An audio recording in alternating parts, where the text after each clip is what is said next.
I didn't think. ഞാൻ first ഞാൻ വിചാരിച്ചു because I seen some really good actors ഹിന്ദിയിൽ നിന്ന് വന്നിട്ട് വളരെ നന്നായിട്ട് അഭിനയിക്കും. പക്ഷെ ഡയലോഗ്സ് കിട്ടുമ്പോൾ ഡയലോഗ്സ് പറഞ്ഞാൽ മതി, അത് ചുമ്മാ like they just learn it പഠിച്ചിട്ട് പിന്നെ വന്നിട്ട് ഇതേ പറഞ്ഞിട്ട് ഇത് അഡ്ജസ്റ്റ് ചെയ്തിട്ട് പോകും. സുരാജ് അങ്ങനെയല്ല, പഠിച്ച് പഠിച്ച് പഠിച്ച് ആയി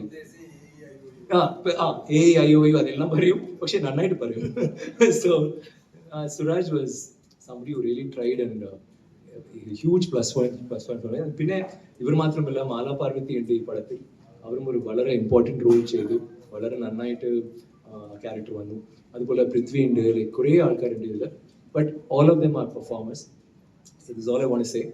ബട്ട് എനിക്ക് റീസെൻ്റ് ആയിട്ട് ഞാൻ കുറേ എപ്പോഴും ഞാൻ കാണുമ്പോൾ ഇപ്പോൾ ഒ ടി ടി വന്ന ശേഷം എല്ലാ മലയാള പടങ്ങളും കാണും.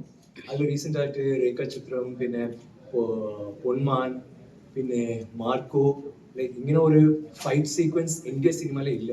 കില്ല കുറച്ച് വരും, ബട്ട് ഉണ്ണി കലക്കി.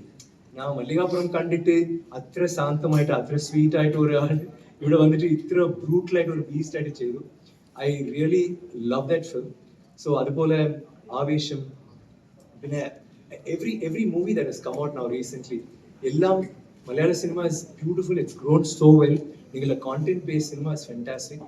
അങ്ങനെ ഉണ്ടാകുമ്പോൾ നമ്മൾ ഒ ടി ടി ഇത് പാൻ ഇന്ത്യ സിനിമ കാണുമ്പോൾ നോക്കുമ്പോൾ ഒരു മിന്നൽ മുരളി പാൻ ഇന്ത്യയിൽ വന്നു, ബട്ട് ഒരു ഒ ടി ടി പ്രോഡക്റ്റാണ് വന്നു അല്ലേ.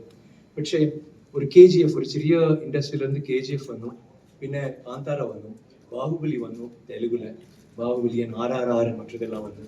Tamil we have still working on it. മലയാള സിനിമയിലെ ചെറിയ പടങ്ങൾ ചെയ്തിട്ട് നല്ല കോണ്ടന്റ് ബേസ് ഉള്ള പടം ചെയ്യുമ്പോൾ ഇപ്പോൾ Empuraan is coming, which is a pan India film. I am sure അത് ഒരു I wanted to be a big film because ഞാനും ഐ നോ എവറി മലയാളി